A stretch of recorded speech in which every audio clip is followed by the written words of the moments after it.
28 मे 2025 ला मी गुलकंद सिनेमा होता, मराठी चित्रपट आहे. तर अपेक्षेप्रमाणेच खूप फनकाम सिनेमा निघाला.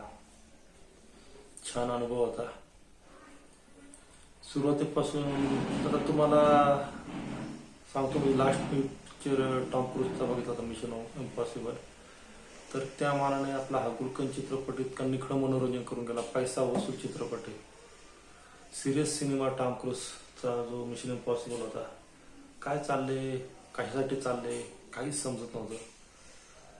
तर गुलकंद कसं एक कॉमेडी चित्रपट आहे. कुठली जत्रा, हास्य जत्रेतले बहुतेक बरेचसे कलाकार आहेत. ते सोनी टीव्ही मराठीवरती लागतो कार्यक्रम.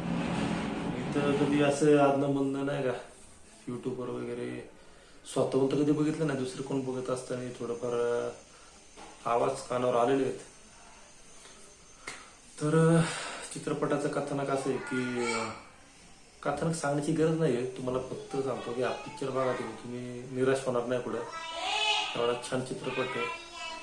बाकी तुम्ही पाहिला असेल तर तुम्हाला कसा वाटला ते नक्की प्रतिक्रिया करा. आणि अशाच नवीन नवीन चित्रपटांच्या समीक्षेसाठी आपलं निखिल मोरे चॅनल नक्की सबस्क्राईब करा. भेटूयात पुढील व्हिडिओमध्ये. धन्यवाद.